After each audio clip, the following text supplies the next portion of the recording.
Hello everyone, this is Akansha and welcome back to my YouTube channel. So I am here with my new another video and after a long time मैं शायद कुछ 15-16 days हो गए हैं, मैं बहुत time से video नहीं डाल रही थी एंड ऑनेस्टली मैं उस समय बता नहीं पाई जो मेरा रियल रीज़न था कि फोकस तो करना ही था ऑब्वियसली प्रिपरेशन पे, बट मैं जो ये रेगुलर अपडेट्स दे रही थी तो उससे मेरे साथ ऐसा हो क्या रहा था कि कुछ भी प्रोग्रेस मुझे खुद के अंदर दिख नहीं रहा था एंड ऑनेस्टली मैं वीडियो बनाने बैठती थी तो कुछ ना कुछ उस समय कुछ प्रॉब्लम से फेस कर रही हूँ तो वही चीज़ें मैं बता देती थी एंड प्रिपरेशन वाइज कुछ भी अच्छा नहीं चल रहा था तो मैंने सोचा कि थोड़ा बहुत ऐसे ब्रेक लेना चाहिए एंड फिर कुछ अच्छा अचीवमेंट ले करके फिर हम मतलब ऐसे करेंगे, मतलब वीडियोस करेंगे एंड सी वैलेंटाइंस वीक में हमारा कमबैक हुआ है गाइज। सो हम टॉपिक पे आते हैं। तो सबसे पहले तो मैं अपने सिलेबस कंप्लीशन का बात करूँगी, कितना हो गया है, क्या थोड़ा बहुत बाकी है, उस चीज़ को भी लेकर के एंड इन 15 डेज़ में मेरा क्या प्रॉपर प्लानिंग नहीं बोलूँगी, नॉर्मल ही चल रहा था, कैसे मैंने पढ़ाई करी उस चीज़ के बारे में डिस्कशन कर लूँगी थोड़ा एंड फुल सिलेबस टेस्ट भी है 1 मार्च को तो उसके लिए मैं कैसे प्रिपेयर कर रही हूँ वो चीज़। तो सबसे पहले देखो आज है शायद प्रॉमिस डे या तो एक बस प्रॉमिस चाहिए कि देखो एज ए नीट एस्पिरेंट आप भी सोचते हो कि मुझे भी आइडिया लगे कि आप जिसके साथ ऑनलाइन पढ़ रहे हो तो बात तो होती नहीं होगी, कांटेक्ट में तो होते नहीं होगे, तो मेरे और कुछ यूट्यूबर्स के थ्रू आपको पता लगता है अच्छा इनकी प्रिपरेशन यहाँ चल रही है, मेरी यहाँ चल रही है। तो एज ए एस्पिरेंट मुझे भी ऐसे जानना है।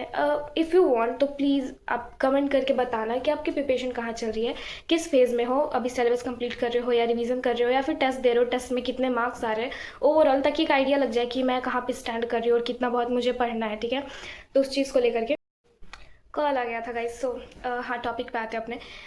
तो अभी मैं सिलेबस का बात कर लेती हूँ सब्जेक्ट वाइज। तो मेरा बायो बहुत पहले से ही कंप्लीट है, तो मैं बायो न्यू ईयर से तो पढ़ ही नहीं रही हूँ बिल्कुल भी, तो वो चीज़ मेरे साथ हो रही थी, तो मैंने इस 15 डेज़ में भी बायो बिल्कुल नहीं पढ़ा। फिर केमिस्ट्री की बात करूँ तो ऑर्गेनिक मैंने पूरा ख़त्म कर लिया और इनऑर्गेनिक का 2 चैप्टर बाकी है बस, तो वो मुझे करना है एंड फिर मेरा सारा केमिस्ट्री हो जाएगा। तो ओवरऑल बस 2 चैप्टर करना है केमिस्ट्री का। फिजिक्स में बस 1 चैप्टर बाकी है, वेव ऑप्टिक्स। बेसिकली मैंने अपना मॉडर्न फिजिक्स और सेमी कंडक्टर पहले ही कर लिया था, लाइक जब मेरा इलेक्ट्रोमैग्नेटिक वेव वाला चैप्टर खत्म हुआ उसके बाद ही मैंने अपना सीधे मॉडर्न फिजिक्स और सेमी कंडक्टर खत्म करा। देन मैं अभी कुछ दिन पहले अपना रे ऑप्टिक्स कंप्लीट करी हूँ एंड फिर अभी बस रह गया है वेव ऑप्टिक्स, तो वो मुझे करना है। तो ओवरऑल मेरे बस 3 चैप्टर्स बच रहे हैं, जो कि मेरा मतलब स्टार्टिंग से आई थिंक कि जब मैं स्टार्ट की थी बैच यकीन 2.0 में जब मैं ज्वाइन हुई थी तभी मेरे अंदर था कि मुझे 15 फेब तक अपना सिलेबस कंप्लीट करना है एंड फॉर्चुनेटली वो कंप्लीट होने को है अब। वो तो अच्छा फील हो रहा है कि चलो एक जो आप मैनिफेस्ट करते हो वो चीज़ तो वो चीज़ हो रही है, आप डीले नहीं हो रहे हो, तो अकॉर्डिंग टू मी कि मैं सही चल रही हूँ, मुझे ऐसा लग रहा है जैसे।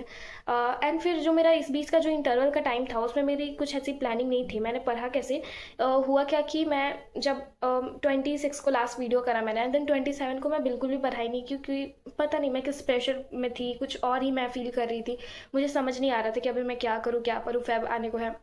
तो मैंने उस दिन उस रात में बैठ करके नॉर्मल सोचा चलो सिलेबस कंप्लीशन पे ध्यान देते हैं एंड एक चैप्टर फिजिक्स का एंड एक चैप्टर केमिस्ट्री का रोज़ करने का ट्राई करेंगे। तो केमिस्ट्री तो हो जा रही थी क्योंकि ऑर्गेनिक थी और मैंने ऑलमोस्ट जीओसी हाइड्रोकार्बन बहुत पहले कर लिया था, तो अब बाकी जो बच रहे थे चैप्टर सारे नेम रिएक्शन वाले थे, तो वो नेम रिएक्शन के चैप्टर्स करने रह गए थे मुझे, तो वो मैं रोज़ एक दिन में एक चैप्टर कंप्लीट कर ले रही थी और फिर मेरे पास मेडीजी के नोट्स थे तो मैं उसको पढ़ रही थी। फिर केमिस्ट्री में मुझे टाइम लग रहा था, लाइक मतलब फिजिक्स में मुझे टाइम लग रहा था, एक चैप्टर में मे बी 2 दिन, अगर वो ज़्यादा बड़ा है तो 3 दिन भी लग रहे थे मुझे, क्योंकि साथ साथ मैं PYQs बेस्ड प्रैक्टिस कर रही थी, क्योंकि फालतू पढ़ने से कोई फ़ायदा नहीं है इस टाइम पे वो भी। तो मैं PYQs बेस्ड प्रैक्टिस कर रही थी एंड क्लास के कुछ क्वेश्चंस जो रहते थे मैं से जल्दी जल्दी लैपटॉप में ही अपने देख लेती थी पूरे क्वेश्चंस, कुछ अलग दिखते थे तो उसको नोट कर लेती थी एंड ऐसे ऐसे करके। और आई थिंक कि जब मैं ये प्लानर बना रही थी तब मेरा था कि कुछ 8 फेब तक मेरा कंप्लीट हो जाएगा अगर मैं इस अकॉर्डिंग चलूँगी तो, बट फिर वो नहीं हुआ। ऑब्वियसली डिस्ट्रैक्शन का हिज, मैं भी एक इंसान हूँ, एस्पिरेंट हो जाता है, और ऊपर से लोग अभी के टाइम पे इतने शोज़ क्यों आते हैं, लाइक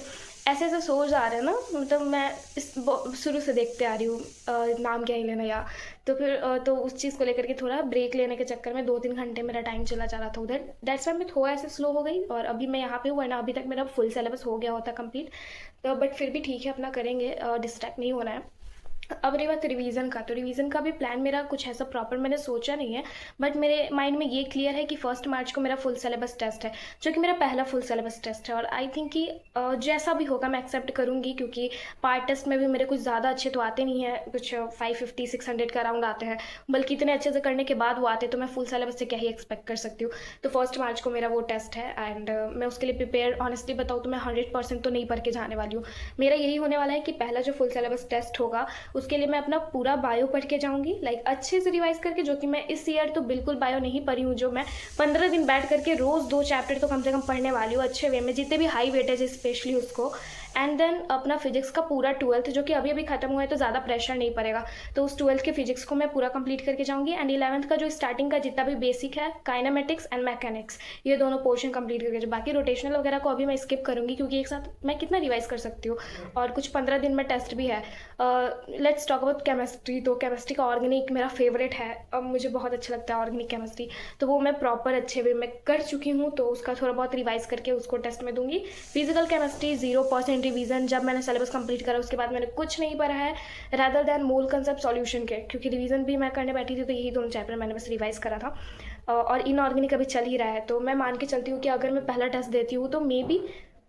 400-500 के बीच में ही फ्लक्चुएट करें मार्क्स, इससे लो हो जाएंगे तो आई थिंक कि तब मुझे और अच्छे से रिवीजन करना है। तो मैं अभी ज़्यादा एक्सपेक्टेशन खुद से रख नहीं रही हूँ क्योंकि आई नो कि फिर डीमोटिवेट होना है, तो अभी धीरे धीरे देते रहेंगे क्योंकि 1 मार्च को दे रहे हैं और 1 में इन दोनों के बीच में 2 महीने का गैप है, और इस बीच में मैं कम से कम ट्राई करूँगी कि मैं 100 टेस्ट दे दूँ with part and full syllabus मिला करके। एंड ऑफलाइन मेरे तो बहुत सारे इसके बीच में आएंगे टेस्ट, कुछ 9-10 टेस्ट अभी देना है मुझे ऑफलाइन जा करके फुल सिलेबस में, तो अभी यही है। और बाकी इस ड्यूरेशन में मैंने कुछ भी पर्सनल खुद से पर एक भी टेस्ट नहीं दिया। बीच में मेरा रियल टेस्ट आया भी था तो वो मैं देने नहीं गई क्योंकि तब मेरी तबीयत थोड़ी ठीक नहीं थी एंड मैं अच्छा ऑनेस्टली फील नहीं कर रही थी, तो ये भी एक रीज़न था। एंड डेट्स इट, अभी तक का तो मेरा यही है। बाकी अगर आपको कोई डाउट होगा तो पूछ लेना कमेंट्स में, मे बी मैं नेक्स्ट वीडियो में बता दूंगी। और रही बात रेगुलर अपडेट्स की, तो आई थिंक अभी मैं रेगुलर तो नहीं कुछ भी कह सकती हूँ कि मैं रेगुलर अभी अपडेट दूंगी, बट हाँ इफ़ यू वांट मैं टू डू लिस्ट ज़रूर पोस्ट कर दूंगी रोज़ का कि मैं आज क्या पढ़ रही हूँ क्या नहीं, और फिर मैं ट्राई करूँगी मैं 2-2 3-3 दिन के इंटरवल पे मैं बताऊँ कि आज मेरा ये कंप्लीट हो गया है, ये बाकी है, तो अभी इतना ही है। डेट्स इट, एंड फिर बहुत लंबी वीडियो हो गई आई थिंक। सो मिलते हैं अपने नेक्स्ट वीडियो में नेक्स्ट अपडेट के साथ। बाकी प्लीज़ प्रॉमिस रहे, तो मैंने प्रॉमिस मांगा है आप लोगों से, तो आप प्लीज़ बताना कि आपकी प्रिपरेशन कहाँ चल रही है। So yeah thank you so much for watching, bye bye.